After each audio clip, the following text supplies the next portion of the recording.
Depression, එහෙම නැත්නම් විෂාදය, එහෙම නැත්නම් ආතතිය, එහෙමත් නැත්නම් ස්ට්‍රෙස්. මේ මොන විදියෙන් හැඳින්නුවත් අපි හඳුන්වන්නේ එකම විදිහේ ප්‍රශ්න ගොඩකට.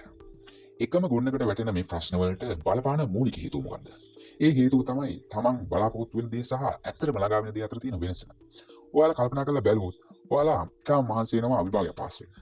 ඔයාලා හොඳටම මහන්සි වෙලා විභාගෙ ලියලා ඔයාගෙන් ෆේල් වෙනවා. ඒ වුණාට ඔයාගේ ඇත්තම උත්සාහය උනේ පාස් වෙන එක.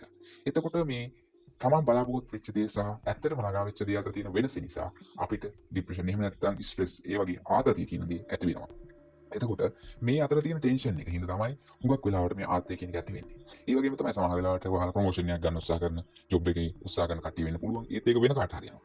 ඉන්නේ එතනදිත් වෙන්නේ මේ දේම තමයි. ඒක හින්දා තමයි මේ ආතතිය කියන එක ටික වැඩි වෙන්න පටන් ගන්න. එතකොට මේ තියෙන තරංකාරී සමාජයත් එක්ක හුඟක් අමාරුයි ආතතිය කියන එක පාලනය කරගන්න.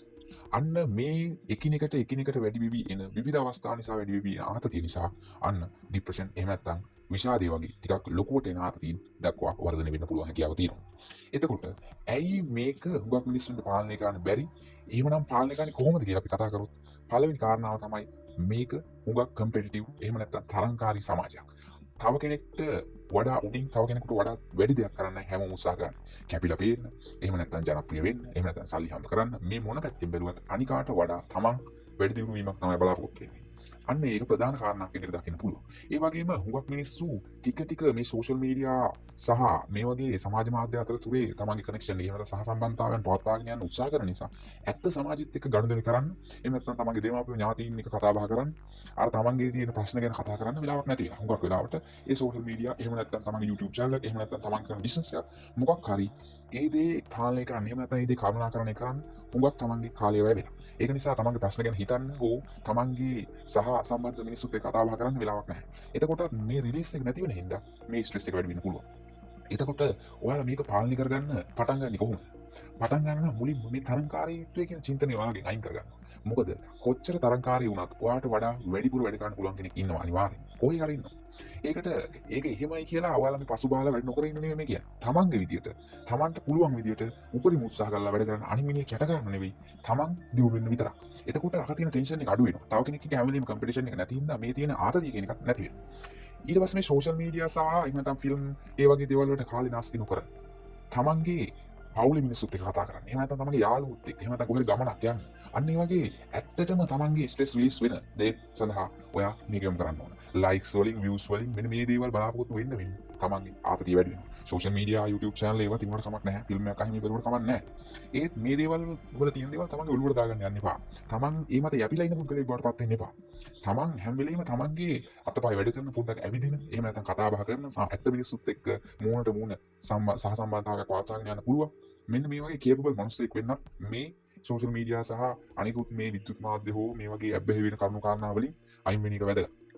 මේ දේ හින්දාම ඔයාලා නිතර දෙවේලේ සෝෂල් මීඩියා සහ මේ දේවල් බලන්නේ නැති හින්දා අනිත් මිනිස්සු දඟලගෙන කරන දේවල් වලට පේන්නේ නැහැ. එතකොට මේ එහෙම නැත්නම් ඒක සීමා වෙනවා. එතකොට මෙයා වගේ මං කරන්න ඕන, මෙයා වගේ මං කරන්න ඕන. අන්න ඒ දේ ඔයාගේ ඉතින් ඇති වෙනවා. ඒ වගේම ඔයාලා දැනගන්න ඕන දේවල් තමයි හුඟක් දේ වෙලාවට මේ සෝෂල් මීඩියා හැමේ තියෙන දේවල් ඇත්ත නෙවෙයි. චිත්‍රපටවල තියෙන දේවල් හුඟක් කරලා ඇත්ත නෙවෙයි. එතකොට මේ වගේ දෙයක් කරගන්න එයාලා කොච්චර මහන්සි වෙනවද, කොච්චර එයාලා කඩා වැටෙනවද, කොච්චර අමාරුකම් තියෙනවද කියන එක ඔයාලා දන්නේ නැහැ. එතකොට වෙන්නේ ඔයාලා අර දිලිසි පේන දෙයට විතරක් ඇබ්බැහි වෙලා තමනුත් ඒ දේ කරන්න ඕන. සමහර තමන්ට නගලා පෙන්න දෙයක් වෙන්න පුළුවන්. එතකොට මේ වගේ දේවල් කරන්න ඉහළව කරන්න බැරිනම් ස්ට්‍රෙස් ඇති වෙනවා. ඒකින්ද මේ වගේ දේවල් සීමා කරගත්තොත් ස්ට්‍රෙස් අඩු වෙනවා. ඒ වගේම තමයි ඔයාලා තීරුම් ගන්න ඕන කාරණාව තමයි ධනාත්මක චින්තනය වගේම ඍණාත්මක චින්තනයත් ඔයාලා වැඩි දියුණු කරන්න ඕන. ඒ ඍණාත්මක චින්තනය කියන්නේ මොකද්ද? ඍණාත්මක චින්තනය කියලා කියන්නේ මේක ෆේල් වෙන්නත් පුළුවන්. මම උපරිම උත්සාහ කරනවා තමයි ධනාත්මක චින්තනය හරහා. හැබැයි කොයි වෙලාවක හරි ඒක ලෝක ස්වභාවයක් ෆේල් වෙන්න පුළුවන්. තමන්ගේ මේක අසාර්ථක වෙන්න පුළුවන්. තමන් හිතන තැනට නොවෙන්න පුළුවන්. තමන්ගේ බලාපොරොත්තු ඉෂ්ට නොවෙන්න පුළුවන්. කියන මයින්ඩ්සෙට් එකක් තියාගන්න.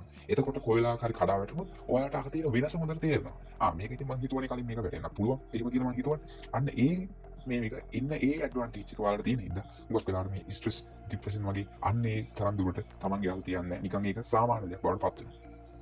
අන්න එහෙම ඔයාලා කරොත් මේ කියන ડિප්‍රෙෂන් ආතතිය විෂාදය ඒ වගේ මේ කර්ම කාරණා උගා අඩු කරගෙන තමන්ගේ ජීවිතය ඉතාම සතුටින් ගත කරන්න ඉතාම නිදහසින් ගත කරන්න පුළුවන් හැකියාවක් ලැබෙනවා. ඒ වගේම අවසානයේ කියන්න ඔයා මොකක් හරි හොබි එකක් තියාගන්න සෝෂල් මීඩියා නෙවෙයි ටිකක් හොබි එකක් තමන්ගේ අතපය වල නිකන් චිත්‍ර අඳින්න ඒ වගේ ඔය පොඩ්ඩක් ඇවිදින්න කරන්න පොඩ්ඩක් මනුස්සයගේ සමග හැසිරෙන්න සින්දුවක් දෙකක් කියන්න ඒ වගේ තමන්ගේ යාළුවොත් එක්ක කතා බහ කරගන්න මොකක් හරි ෆිසිකල් හොබි එකක් තියාගන්න. මොකද මනස හැම වෙලේම දැන් අපි සෝෂල් මීඩියා හිමින් යද්දී අතපයට වඩා මනස තමයි වැඩ කරන්නේ. මේ මනසට නිදහසක් ඕනේ. එතකොට අතපය වැඩ කරනවා. අන්න ඒ වගේ බැලන්ස් එකක් තියාගත්තොත් බොහෝ දුරට ඉක්මනට මේ ස්ට්‍රෙස් ගතිය, ડિප්‍රෙෂන් ගතිය ටික ටික අඩු කරගන්න ඔයාලට හැකියාව ලැබෙනවා.